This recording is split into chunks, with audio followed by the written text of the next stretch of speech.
Naipaisip mo na ba minsan na lahat na nangyayari sa buhay mo? Ikaw mismo ang humatak nyon. Pati ang mga utang, ang pag-iisa, ang kawalan ng kasiyahan. Parang kabaliwan, di ba? Pero ang ikukuwento ko sa iyong gayon ay maaring baliktarin ang pananaw mo sa mundo. Hindi mo kailangan na mas maraming pagsisikap. Hindi mo rin kailangan na suwerte. Ang kailangan mo lang ay umayon. Ang totoo, hindi mo naakit kung ano ang gusto mo. Inaakit mo kung ano ang ikaw mismo. Napansin mo na ba na may mga araw na tila lahat ng bagay ay sablay?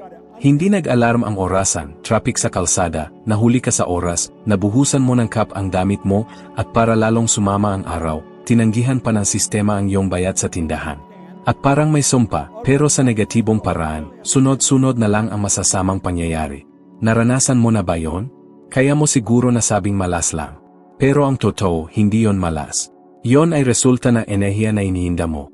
Kaunting tao ang nakakaunawa nito, pero ang katawan mo, ang nakikita mo sa salamin, pinapakain, binibihisan, at dinadala sa trabaho, hindi talaga yan ang ikaw. Iyan lang ang sisidlan. Ang totoo, nabubuhay ka sa isang larangan na enerhiya. At ang larangan ito ay palaging tumitibok o nagpapakawala ng panginginig. Para kang istasyon ng radyo na laging nagpapadala ng isang tiyak na signal.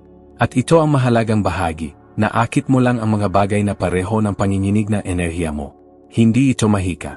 Ito ay agham. Walang bagay sa universo ang nakatigil.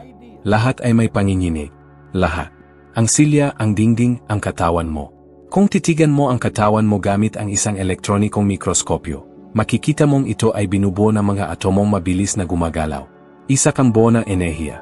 At ang enerhiya ay sumusunod sa mga batas, hindi sa mga kagustuhan. Ang panginginig na ibinubuga mo ay resulta ng pagsasanib ng iyong inisip at nararamdaman. Ang pag-iisip ay galing sa iyong malay. Ang damdamin ay ang emosyon na iniugnay mo sa iyong inisip, at ito ay bumababa sa iyong hindi malay. At ang hindi malay, siya ang nagtatakda ng panginginig mo. Ibig sabihin, kung inisip mo ang utang at nakakaramdam ka ng takot, ang ibinubuga mong enerhiya ay kakulangan. At sasagot ang universo, naiintindihan. Heto pa na mas marami. Naranasan ko na yan. Ako ay bangkarot. Walang direksyon. Kumita ako ng $4,000 sa loob ng isang taon at may utang pa na mas malaki roon. Wala akong pinag-aralan, walang inaasahan sa hinaharap. Pero nagbago ang lahat ng ibinigay sa akin na isang lalaking nagngangalang Raymond ang isang aklat, Think and Grow Rich. Pero higit pa sa isang aklat, binigyan niya ako ng pagkakataon. Sinabi niya sa akin, Bob, gawin mong eksakto ang sinasabi ko. Hindi komportable. Taliwas sa lahat ng pinaniniwalaan ko. Pero ginawa ko. At sa loob ng isang taon, ang kinikita ko ay naging $175,000. Sa susunod na taon, lumampas na ito sa $1,000,000. At hindi ko agad naintindihan kung anong nangyari hanggang sa mapagtanto ko, nagbago ang aking panginginig. Pero siguro inisip mong gayon, Bob, gustong-gusto ko na makaalis sa sitwasyong ito. Nag-isip ako ng positibo, pero walang nangyayari. Kaya itatanong ko sa iyo, positibo ka bang nakakaramdam? Kasi walang saysay ang pag-iisip ng kayamanan kung nakakaramdam ka ng takot. Walang saysay ang pag-iisip ng tagumpay kung damang-dama mong hindi kasapa. Ang damdamin ang susi. At ang damdamin ay panginginig. Maraming tao ang nabubuhay sa automatikong galaw. Gigising, magrereklamo sa trabaho, sa traffic, manonood na masamang balita, kakain ng hindi masustansya, matutulog ng kaunti, at pagkatapos magtataka kung bakit hindi gumaganda ang buhay. Ang panginginig na inilalabas mo ay sumisigaw ng pagod, kakulangan, pagkadismaya. At ang universo, bilang tapat na salamin, ay ibabalik lang ang higit pa niyon. At ang pinakakakaibang bahagi, maaring napapalibutan ka ng mga oportunidad at hindi mo man lang napapansin, dahil hindi nakaayon ang iyong panginginig sa kanila. Para kang nakikinig ng istasyon ng jazz gamit ang radyo na nakatono sa matinding rock. Hindi talaga ubra. Kaya ang pagbabago ng panginginig ang unang hakbang. At maaari mong simulan gayon. Alam mo kung paano. Sa pagtatanong sa sarili, ano ang nararamdaman ko ngayon? At kung ang sagot ay takot, galit, kawalang katiyakan, alinlangan, magbago ka. Magpatugtog ng musikang nagbibigay inspirasyon. Isipin ang isang bagay na nagpapangiti sa iyo. Alalahanin ang isang tagumpay, kahit maliit lang. Dahil sa mga maliliit na pagbabago sa damdamin, nagsisimula kang baguhin ang iyong panginginig. Maaring sabihin mo, pero Bob, magulo ang buhay ko. Paano ako makakaramdam na maayos? Naiintindihan ko. Naranasan ko na rin yan. Pero hayaan mong ibahagi ko sa iyo ang isang bagay. Walang sinuman ang nagbabago ng kanilang enerhiya habang hinihintay na gumanda ang buhay. Ang buhay ay umayos kapag ikaw mismo ang nagbago ng iyong enerhiya. Ikaw ang kailangang gumawa ng unang hakbang. Mayroong isang simpleng pagsasanay. Tuwing umaga, huminto ng 3 minuto at itanong mo sa iyong sarili, paano ko gustong maramdaman ang sarili ko ngayon? Hindi kung ano ang gusto mong gawin o makuha, kundi kung paano mo gustong maramdaman ang iyong sarili. Sapagkat ito ang magtatakda ng iyong enerhiya. At ang enerhiyang yon ang magdidikta ng lahat, ang mga taong makakasalamuha mo, ang mga pasyang gagawin mo, ang mga ideyang lalabas sa iyong isipan, at pati ang mga resulta na darating. Maraming naniniwala na ang kasiyahan ay dumarating lamang pagkatapos ng tagumpay. Ngunit kabaligtaran ang totoo. Ang kasiyahan ang siyang gasolina na nagtutugma sa iyo sa alon ng tagumpay. At hindi ko tinutukoy ang panandaliang kasiyahan. Ang tinutukoy ko ay ang panloob na kapanatagan, ang tahimik na kagalakan na nagmumula sa katiyakan na ikaw ay nakaayon sa tamang dalas. Hindi mo kailangan baguhin ang mundo sa labas upang magbago ang iyong buhay. Kailangan mo lang baguhin kung ano ang umaalingaungaw sa iyong kalooban. Dahil ang universo ay hindi tumutugon sa mga salitang binibigkas mo. Tumutugon ito sa nararamdaman mo. Kaya ngayon, tatanungin kita, anong uri ng dalas ang iyong ipinapadala nitong mga nakaraang araw? Kung ang iyong buhay ay isang salamin na eksaktong refleksyon ng iyong nararamdaman, may katuturan ba ito sa iyo? Pag-isipan mo ito. At higit pa riyan, damhin mo ito. Sapagkat kung ano ang iyong mararamdaman, ay siya rin iyong mahihila patungo sa iyo. Naranasan mo na bang parang nakakulong ka sa isang hindi nakikitang siklo, kung saan kahit gaano mo pagsikapan, kahit magbasa ka, mag-aral, sumali sa mga kurso, at subukang mag-isip ng positibo, ang buhay ay paulit-ulit pa ring bumabalik sa parehong lugar? Para bang may isang puwersang humihila sa iyo pabalik, at hinaharangan ang anumang tunay na pag-unlad? Hindi ito aksidente. Ito ay tinatawag na paradigma. Ang paradigma ay parang operating system ng iyong isipan. Hindi mo ito nakikita, ngunit ito ang kumokontrol sa lahat ng iyong ginagawa. Ito ay mga mental at emotional na pattern na malalim na nakabaon sa iyong subconscious. At ang nakakagulat dito, karamihan sa mga ito ay hindi mo pinili. Naipasa ito sa iyo noong bata ka pa, habang ang iyong isipan ay bukas na bukas, sumisipsip ng lahat na nakikita at naririnig ng walang anumang panangga.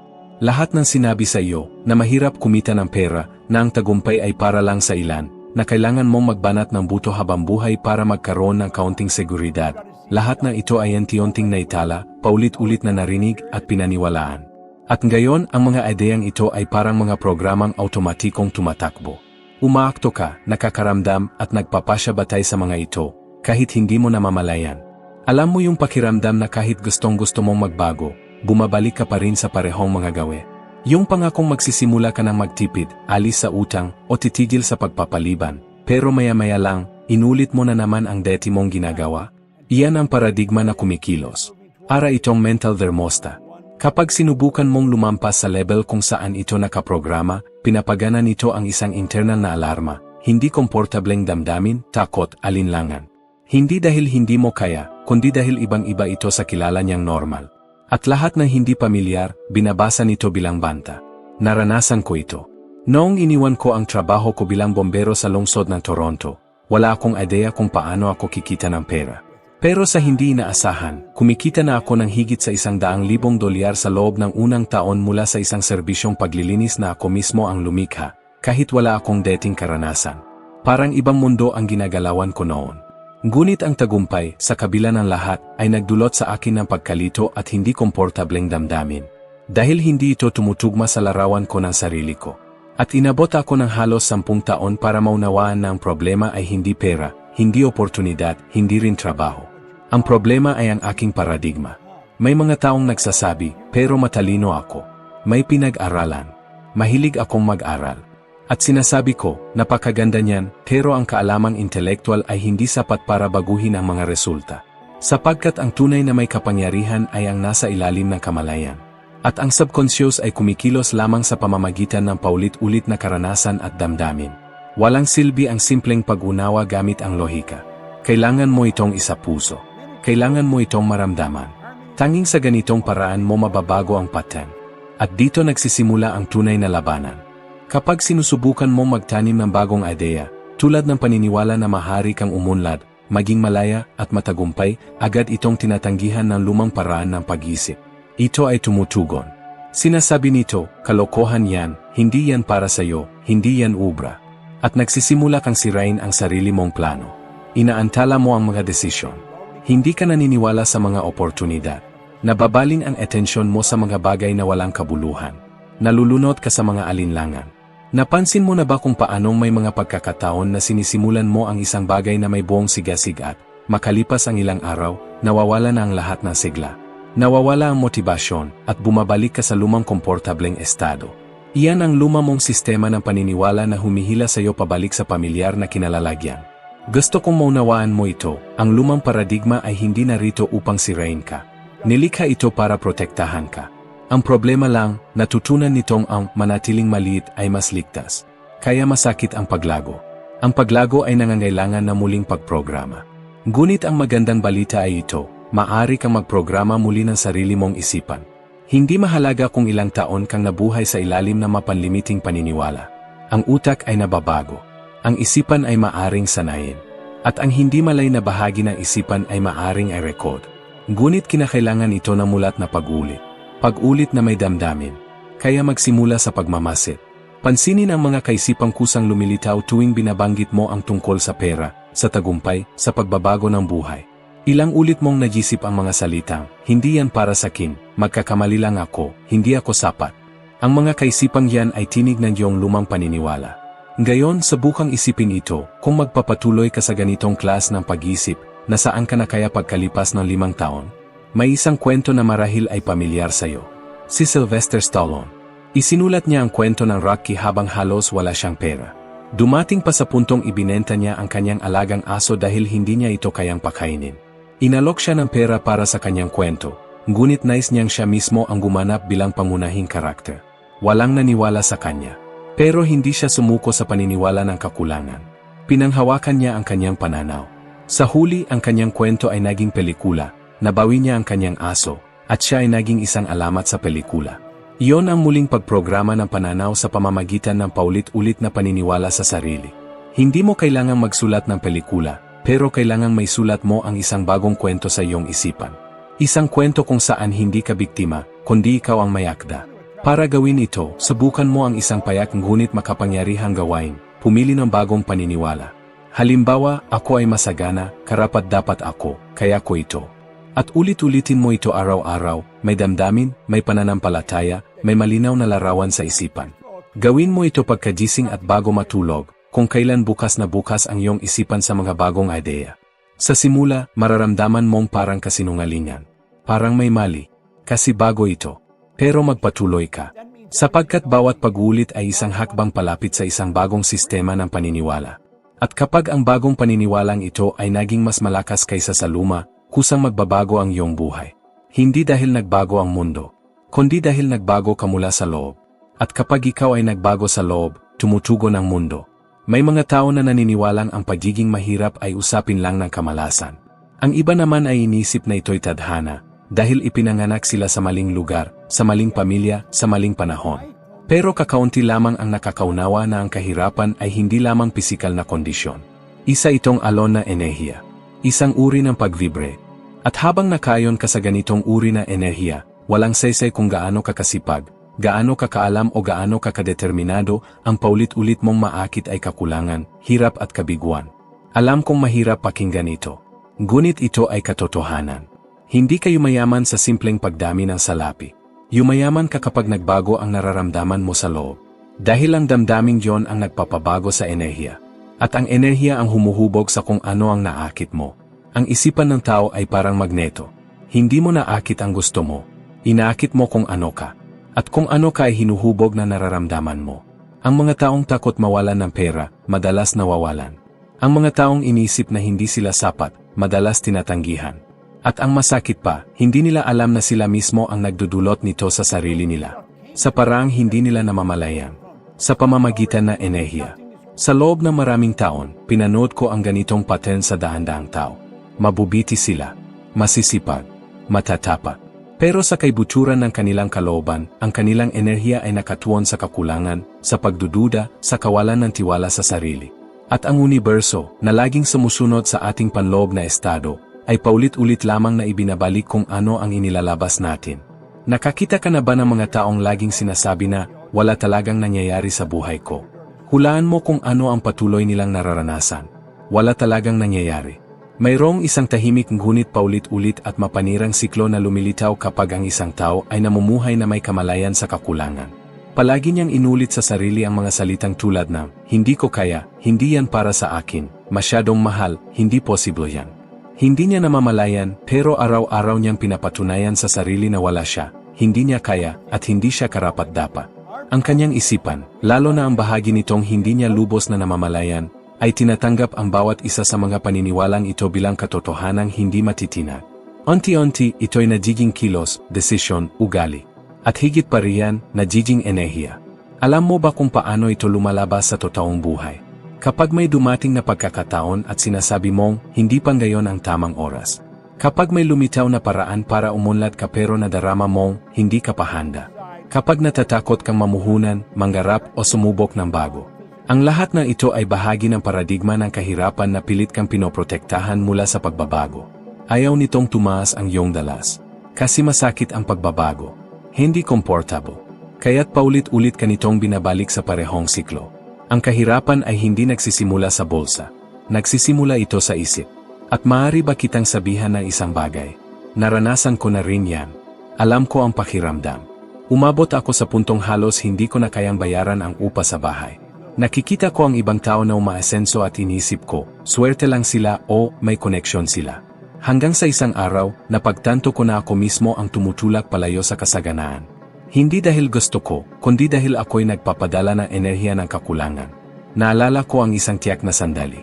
May inalok sa akin na kontrata para sa paglilinis na pwedeng magbigay sa akin ng 3 ulit ng karaniwang kita ko. Sa halip na tanggapin, tinanggihan ko ito. Dahil sa takot. Takot na hindi ko kayanin. Takot na hindi ako sapa. Pero sa kaibuturan, ang totoo, yon ay ang aking paniniwala sa kakulangan na nagsasabing, hindi ka karapat-dapat diyan. Noon ko napagtanto, bakit ako natatakot sa malaki? Bakit ako nanggigimi kapag may magandang bagay na dumarating? Ang tanong na iyon ang bumago sa lahat. Dahil ang sagot ay nasa loob ko. Nasa enerhiya ko. At simula noon, nagpasya akong tumigil sa pagiging taong iniwasan ang kasaganaan. Sinimulan kong isipin, damhin, at isalarawan kung ano ang pakiramdam kung ako ay masagana na. Tumigil akong magsalita ng hindi ko kaya at sinimulan kong itanong, paano ko kaya ito magagawa? Binago ko ang aking enerhiya. At sumagot ang realidad ko. At hindi lang ako ang nakaranas nito. Maraming tao ang radikal na nabago ang buhay dahil sa parehong hakbang. Halimbawa, si Oprah Winfrey, lumaki sa matinding kahirapan, biktima ng pang-aabuso, at dumaan sa mga karanasang kayang gumuho ng sinuman. Ngunit binago niya ang paraan ng pagtingin sa sarili.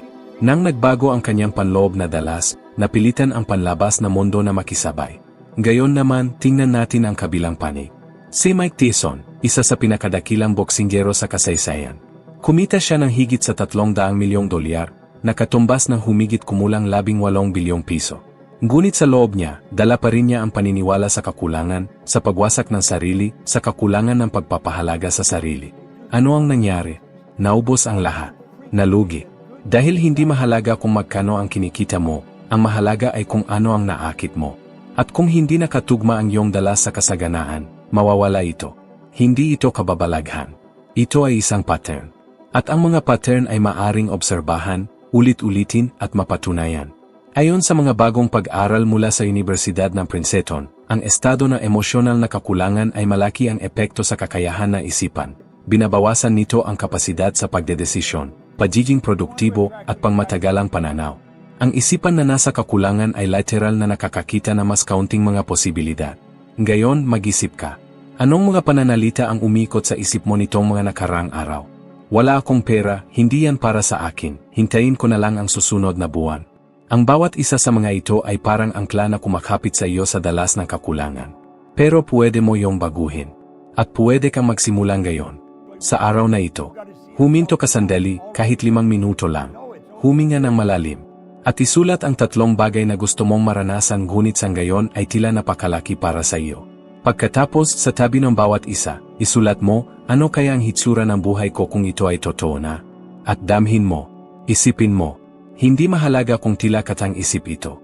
Dahil ang iyong isipan ay hindi nakikilala ng totoo sa guni-guni. Tumutugon ito sa damdamin. At kung araw-araw mong gagawin ang ehersisyong ito, na may matinding emosyon, sisimulan mong baguhin ang iyong enerhiya. Dahil hindi ka makakaalis sa kakulangan habang inisip mong ikaw ay kulang. Kailangan mong simulan na mag-isip, magsalita, at maramdaman na parang isa ka ng taong namumuhay sa kasaganaan. At kapag ginawa mo ito ng tuloy-tuloy, ang sansinukob ay tutugon sa iyo. Sapagkat ito ay laging tumutugon. Hindi ito humuhusga. Ibinabalik lamang nito ang iyong ipinapadala. Ngayon, sabihin mo sa akin, ikaw ba ay naglalabas na enerhiya ng takot na mawalan ng lahat? O ikaw ba ay nagpapakawala ng enerhiya ng isang taong may kumpiyansa na karapat-dapat siya sa lahat ng bagay? May isang uri ng dalas na may kapangyarihang buksan ang anumang pintuan. At ang dalas na ito ay hindi nakadepende sa kung gaano karaming salapi ang nasa bangko mo, hindi rin ito nakabase sa hitsura mo o sa iyong nakaraan. Ang dalas na ito ay naririyan gayon, para sa sinumang handang tumanggap nito. At ang pangalan nito ay pasasalamat. Ngunit hindi ito ang pasasalamat na basta mo na lamang binibigkas dahil sa kabutihang asal.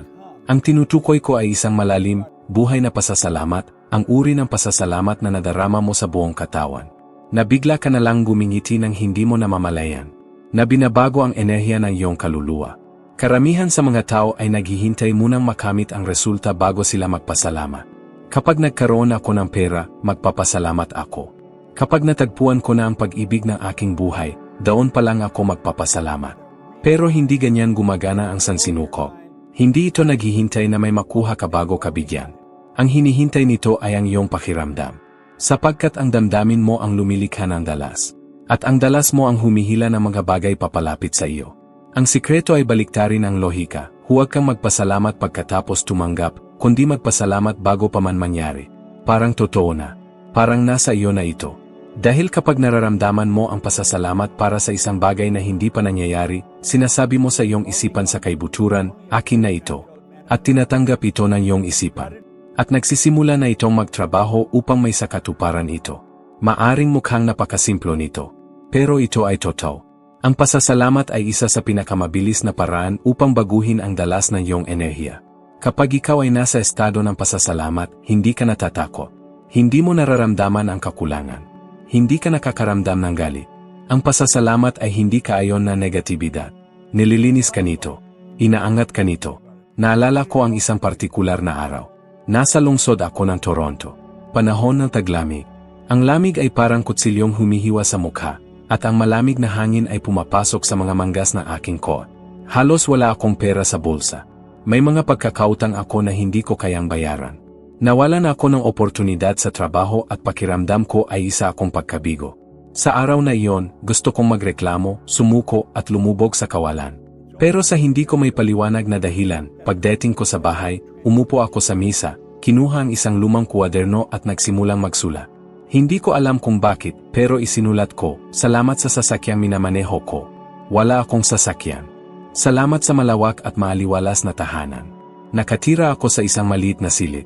Salamat sa kalayaang pinansyal. Lubog ako sa utang. At kahit ganoon, nagpatuloy ako sa pagsusula. Sa simula, parang pilit lang. Pero matapos ang ilang linya, may nagbago. Nagsimula akong makaramdam. Naantig ako. Umiyak ako. Mag-isa, sa malamig na kwartong yon, nagsusulat ako tungkol sa mga bagay na hindi pa totoo.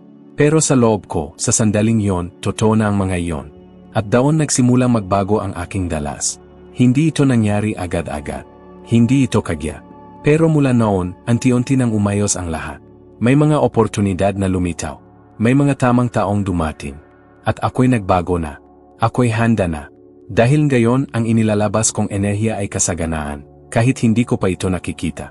Maaring inisip mong hindi ito akma sa iyong buhay. Na ang sitwasyon mo ay masyadong mabigat. Na parang kalokohan ang magpasalamat ngayon. Pero hayaan mong sabihin ko ito, kung mas mahirap ang kalagayan mo, mas kinakailangan mong baguhin ang iyong dalas. Dahil ang maghintay muna ng pagbabago sa buhay bago ka magpasalamat ay parang naghihintay ng gumiti sa iyo ang salamin bago kang gumiti dito. May isang pag-aral na isinagawa sa pamantasan ng California, sa Davis, na nagpakita na ang mga taong araw-araw na nagsasanay ng pasasalamat ay may mas mataas na antas ng kasiglahan, konsentrasyon, pag-asa at determinasyon. Mas maayos ang kanilang tulog, mas maganda ang kalusugan, at mas madalas nilang naabot ang kanilang mga layunin. Hindi lang ito nasa isip. May epekto ito sa katawan. Binabago ng pasasalamat ang iyong katawan, utak at enerhiya. Kaya kung nais mong baguhin ang iyong buhay, simulan mo sa pasasalamat. Gawin mong isang ugali ito. Gising ka tuwing umaga at isulat mo ang 3 bagay na ipinagpapasalamat mo. Hindi kailangang engrande. Maaring ito ay ang hangin na iyong nilalanghap, o ang tubig na iyong ininom. Isang kaibigan ang tumawag sa iyo. Ang mainit na cup na ininom mo sa umaga. Damhin mo, lumalim ka pa, at lampasan mo ang nararamdaman. Simulan mong magpasalamat para sa mga bagay na paparating pa lang. Salamat sa perpektong trabaho. Salamat sa tunay na pag-ibig. Salamat sa ganap na kalusugan. At damhin mong para bang nasa iyo na ang lahat ng iyon. Bumuo ka na malinaw na larawan sa isipan. Mabuhay ka sa larawang iyon kahit ilang minuto lang. At gawin mo ito araw-araw. Mapapansin mong may nagbabago. Mapapansin ng mga tao sa paligid mo na may kakaiba sa iyo. Dahil nagbabago ang iyong enerhiya. At ang mundo ay tumutugon. Sapagkat ang mundo ay laging tumutugon. Ngayon, nais kitang anyayahan na subukan ito. Sa loob ng susunod na 7 araw, bago ka matulog, isulat mo sa papel gamit ang iyong sariling kamay ang isang buong pahina ng mga dahilan kung bakit ka nagpapasalamat.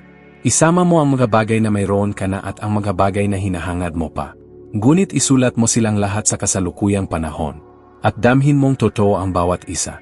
Lumubog ka sa pakiramdam na ito. Kapag ginawa mo ito ng may katapatan, masisiguro ko sa iyo, sa pagtatapos ng linggo, may mababago. Maaring maliit na bagay, maaring malaking pangyayari. Pero may magbabago. Dahil nabago mo ang iyong enerhiya. At kapag nabago ang enerhiya, nababago rin ang kinalabasan. Hindi laban sa iyo ang buhay. Tumutugon lamang ito sa kung ano ang nararamdaman mo. Kaya damhin mo ang pasasalamat. Kahit parang kakaiba. Kahit tila wala namang dahilan. Damhin mo pa rin.